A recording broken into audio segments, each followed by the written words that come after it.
O sonho de muitos casais é constituir uma linda família. Mas e quando esse sonho se torna um pesadelo? Muitas pessoas enfrentam o problema da infertilidade e chegam a pensar que ser mãe ou ser pai é algo impossível. Mas Deus pode mudar as coisas e Ele tem as formas de mudar estas situações. Ele também nos dá estratégias para alcançarmos a tão sonhada chegada dos filhos. Paulo Flávio viveu isso no seu casamento, mas encontrou a solução, sabe onde? Na adoção. Isso mesmo, na adoção. E nós vamos agora conhecer um pouco da história dele e de como aconteceu essa mudança, onde ele pôde viver o sonho de conviver numa família com os filhos que tem hoje. Paulo Flávio Ferreira Pereira, caro reverendo, boa noite, bem-vindo ao programa, viu? Boa noite, pastor Adelino. Bom te receber aqui, viu? Prazer é meu, viu? Vamos contar um pouquinho da sua história, antes da gente falar dessa experiência bonita que você viveu, completando a sua família. Sim. Como é que é o lar de onde você vem? Como é que é a história do Evangelho na sua família? Hoje eu sou pastor da Igreja Presbiteriana, sou pastor na cidade de Santa Luzia e eu sou quarta geração de presbiterianos. O Evangelho alcançou os meus bisavós, que eram católicos, né? E foram alcançados através de missionários americanos. Isso aqui em Minas Gerais? Isso em Conselheiro Pena. Em Minas Gerais. Minas Gerais, Conselheiro Pena. Você é a quarta geração? Sou a quarta geração de então, presbiterianos. Então, isso faz quantos anos? Desde a primeira geração? Vai aí o quê? Um século? Não, acho que é uns 60, 80 anos. Para ter. Você é a quarta? Quarta geração. Sim. Não, acho que vai um pouquinho mais, não, Paulo? Hein? Tem que fazer as contas aí. Acho que vai um pouquinho mais, quarta geração. Bom, meus bisavós. Não importa, é uma longa história.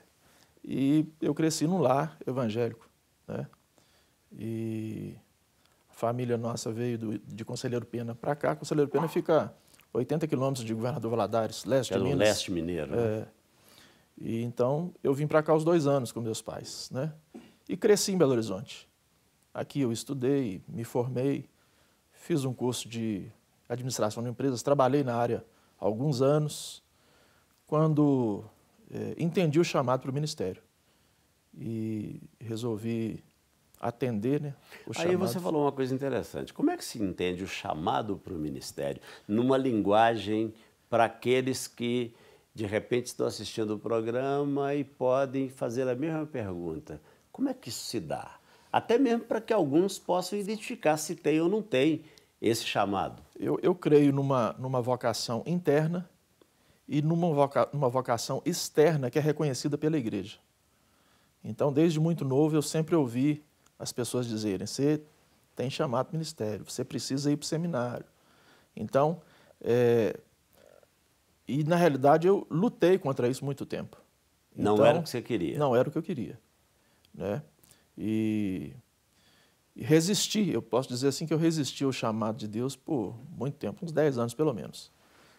E essa vocação exterior, o reconhecimento que nós entendemos que é o reconhecimento da igreja, da comunidade onde a gente vive e atua, ele veio muito primeiro do que essa aceitação interna, interior, né? Então eu entendo que são as duas coisas, um chamado interno, quando você entende que Deus te quer fazendo aquilo que Ele te chamou a fazer, e quando a igreja e a comunidade reconhecem isso de forma clara também. Então eu penso que quando essas duas coisas acontecem, para mim isso é o chamado, é a vocação para o ministério. O resumo da ópera é esse. É isso. Agora, Paulo, você fala aí da origem presbiteriana. E eu quero crer que, se não imagino que seja, a mais antiga presença evangélica no país. Sim. São os presbiterianos, né? Vão o quê agora? 158 anos? 158 anos. 158 esse ano, Eu, aliás, tive a honra, né, e o prazer e privilégio de propor uma reunião especial por ocasião dos 150 ou 155? Acho que foi dos 150. 155. 155? Sesc Centenário, deve ser os 150 anos que houve uma então comemoração. Deve ter sido, foi, Isso. nos 150. É. E quando também se comemorou, parece que os 125 da SAF. Isso mesmo. Que está agora fazendo 133. Exatamente. Rapaz, eu acho que eu sou presbiteriano. Pelo menos eu conheço muita história. Se eu não sou presbiteriano, eu sou batisteriano. O senhor transita bem nas denominações aí. Mas eu gosto muito do trabalho Sim. que vocês fazem e você sabe do apreço que claro, eu tenho eu sei. pelo trabalho de vocês, Com enfim, e a boa relação que claro. tenho, né, com vocês. Vamos falar um pouquinho dessa experiência de constituir essa nova família que para vocês era um sonho acalentado por muitos anos. Veio o casamento, né? E em um primeiro momento a gente quis uma estabilidade em termos de formação. Eu tive que fazer faculdade depois, a faculdade de administração depois de casado. Minha esposa, na realidade, já tinha formado, mas eu tive que estudar, então aí nós tivemos que esperar um pouco. E a gente foi adiando o projeto de ter filhos por alguns anos. Com aproximadamente 10 anos, nós entendemos que a gente já havia uma estabilidade financeira, emocional, que a gente precisava para ter filhos. E aí nós começamos a tentar. E a gente descobriu que a gente, logo depois de algum tempo tentando ter filhos de forma natural, nós descobrimos que a gente tinha uma dificuldade, uma questão de infertilidade, foi descoberta no casal. E descobrimos que isso só seria possível através de reprodução assistida, de inseminação artificial. E na época era um custo muito caro, eu acho que ainda é, mas na época para a gente ainda era um custo muito elevado. Na época cada tentativa ficaria em torno de R$15 mil. Para a gente era inviável. E então a gente foi adiando esse projeto quando a gente descobriu um tratamento no Hospital das Clínicas, onde só cobrariam a medicação. Isso aqui em Belo Horizonte? Sim, no Hospital das Clínicas em Belo Horizonte. Um projeto que eles têm muito bom, eles têm uma área muito competente lá no que diz a questão da assistência à reprodução humana e tudo. Então nós aguardamos numa fila de espera, que ainda deve existir durante algum tempo, e fizemos essa tentativa. Aí, na época eu lembro que só os remédios ficaram em torno de R$5 mil. Eu não sei hoje se o custo já caiu um pouco, mas na época era isso. Mas é um tratamento assim, muito melindroso, exige muito cuidado. A mulher precisa tomar injeções de hormônio todos os dias, isso mexe muito com a mulher. Então, nós fizemos essa tentativa e no final, a gente sabia que não havia nenhuma garantia de sucesso, né? No final, a gente não conseguiu. E foi muito frustrante para a gente como casal, mas principalmente para minha esposa. E aí ela falou, não quero. Eu falei, vamos tentar de novo, a gente aperta aqui e tal. Ela falou, não quero, a questão não é custo, eu não quero. Então ela teve uma resistência muito grande e eu respeitei, claro, porque eu entendi que mexeu muito com as emoções dela, muita coisa. Então foi uma frustração muito grande. E a partir dali, nós simplesmente abolimos o projeto de ter filhos. Entendemos que não era a vontade de Deus, e a gente estava orando que se fosse, que a coisa ia caminhar daquela forma. Entendemos que era uma resposta de Deus e que não era projeto, não era a vontade de Deus para nós. E partimos para viver a vida de casado como um casal sem filhos, como tantos outros que a gente conhece, que a gente se relaciona, pessoas que têm um casamento bom, estabilizado, não têm filhos. Então partimos para isso. Vamos viver a nossa vida de casado. O nosso casamento sempre foi bom, sempre foi um casamento estável. Às vezes, como pastor hoje, eu vejo às vezes as pessoas tentando buscar a maternidade, ter filhos para solucionar algum problema no casamento. Né? E como se isso fosse solução. É um equívoco, porque para receber uma criança, é o contrário, o casamento precisa estar estável, porque é mais uma pessoa naquela relação. Né? Então eu vejo, às vezes, tomando decisões assim, em direções erradas nesse sentido.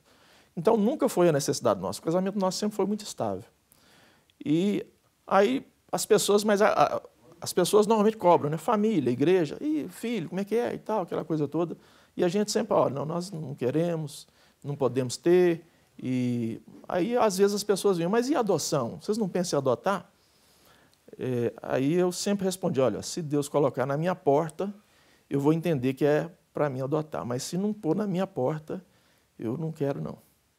Então sempre foi essa a minha posição, a minha resposta, às vezes até com certo preconceito, mas por desconhecimento de algumas coisas, né? E a gente caminhou assim, viveu mais alguns anos, e no ano de 2011, uma adolescente chamada Cíntia, que hoje é minha filha, que tem 18 anos, começou a frequentar a nossa igreja. Ela estava sendo levada por uma irmã, que é a irmã Edneia, que é assistente social, e estava formando o curso de assistente social, precisou fazer um estágio no abrigo, um dos abrigos que a gente tem em Santa Luzia, que chama Abrigo Aconchego Céu. A diretora lá é Luzia, gente de Deus, assim, e Edneia, fazendo esse estágio, ficou conhecendo a Cíntia. E como ela era maior, de um grupo de irmãos, ela começou a levar a Cíntia para passar os finais de semana com ela, e aí ia à igreja na escola dominical. E eu conheci a Cíntia como uma pré-adolescente lá na igreja, né? Eu, como pastor, cumprimentei, acolhi, mas sem nenhuma expectativa além disso. E um dia, quando a Cíntia não foi à escola dominical, a minha esposa perguntou a Edneia: cadê aquela menina, a Cíntia? Aí que nós fomos tomar conhecimento de que, na realidade, a Cíntia estava num abrigo e tinha mais 2 irmãos, a Gabriele com 8 anos e o Amós com 5 anos. E que eles haviam sido retirados da família biológica por questões de abandono e de maus tratos. E já estavam há alguns anos já nesse abrigo. Aguardando uma família. Uma definição da justiça, porque se, na realidade, já havia sido feita tentativa de reinserção na família biológica sem sucesso, e haviam retornado para o abrigo, então já estavam lá aguardando a adoção. E aí, quando a gente tomou conhecimento disso, que até então para a gente era meio que desconhecido, dessa condição de crianças maiores nos abrigos, e aí, para piorar a situação, veio a informação de que eles estavam para serem separados, porque as 2 mais velhas atrapalhavam o mais novo, que tinha mais chances de ser adotado, que é o Amós, que tinha 5 anos. Então, iam separar os irmãos. Aí, quando a gente tomou conhecimento disso, a Edneia conversou com a Lília, e Lília, no almoço lá em casa, no domingo, depois da escola dominical, conversando, eu achei assim o cúmulo do absurdo, aquilo me incomodou, aquilo me trouxe assim, mexeu com você. Mexeu. Mas como assim, separar os irmãos? Como? Então, eu fiquei muito assustado com essa situação, porque eu já tinha 2 cursos superiores, uma pós-graduação, e era uma realidade que eu era ignorante no que diz respeito a essa realidade, eu desconhecia completamente. E quando eu tomei conhecimento disso, isso me incomodou profundamente. E nós conversamos mais e fomos convidados logo em seguida para poder ir ao abrigo para conhecer os outros 2 menores, conhecer as crianças. Então ia ter uma festa naqueles dias, coisa de 15 dias aí, teria uma festa lá de criança e tal, e nós fomos ao abrigo para conhecer as crianças. E o encontro nosso foi assim muito marcante, né? Porque eles vieram assim com muito carinho, com muita carência, e foi um encontro muito especial. Eu digo que não fomos nós que escolhemos eles, foram eles que nos escolheram. Mas quando vocês foram, a cabeça já estava aberta para a possibilidade. Adoção. Para a possibilidade. E aí nós começamos um processo de apadrinhamento. A partir daí, nós apadrinhamos as crianças. E aí vinham os 3, apadrinhamos os 3. E eles vinham para passar o final de semana com a gente. Ficavam com a gente no final de semana, sábado, passeavam com a gente, saíam com a gente, ficavam lá em casa. Preparamos a casa para receber, compramos as coisas, enxoval, tudo. Foi um negócio muito gostoso. E aí, no final de semana, a gente tinha a casa cheia. E a gente levava eles de volta para o abrigo no domingo, depois do culto. Aí a gente ia junto, levar e deixar as crianças, porque eles estudavam durante a semana, tinha escola regular, tudo. Aí, depois de um determinado tempo, eu percebi que Lília não ia mais. Não vou não, pode levar, vai você. Mas ela não me falou nada. Aí eu comecei a perceber que para ela já era difícil deixar as crianças.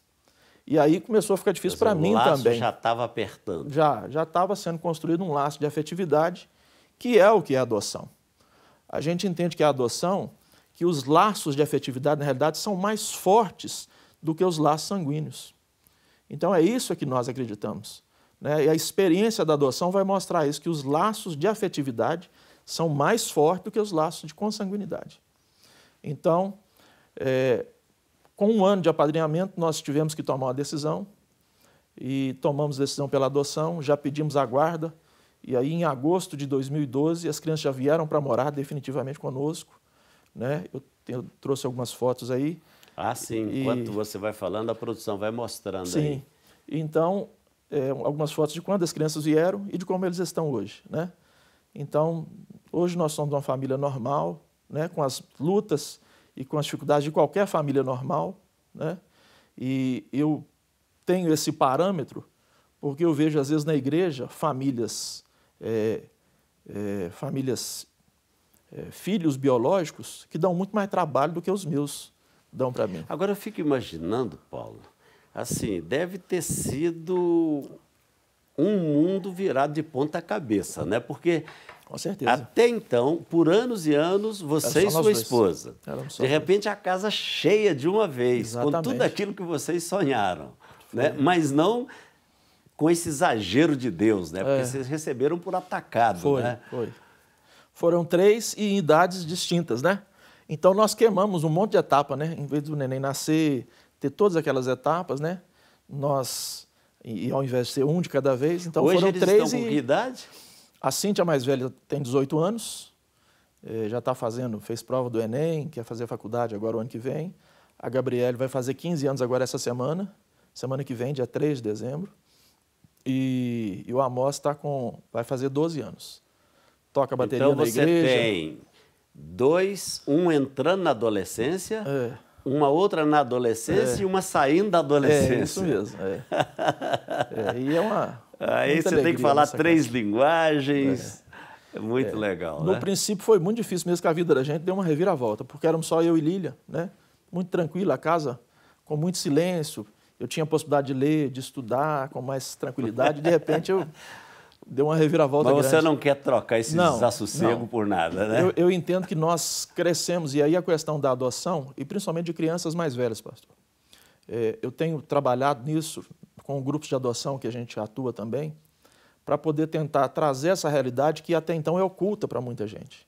De que os abrigos, nós temos uma fila de adoção enorme, mas pessoas que querem bebês, né? E estão nas filas às vezes 5, 6 anos, mas os abrigos estão cheios de crianças maiores, e que de 6 anos, nos abrigos também. E que têm o direito, pela Constituição, de viver em família. Então, nos grupos de apoio à adoção, nós lutamos por isso, pelos direitos de toda criança conviver em família. Então, essa é a realidade e é isso que a gente tem tentado, no compartilhar da nossa história, trazer essa realidade. Para receber todas as novidades do canal, inscreva-se e, se curtir o vídeo, clique em gostei. Aproveite para acompanhar a Rede Super nas redes sociais.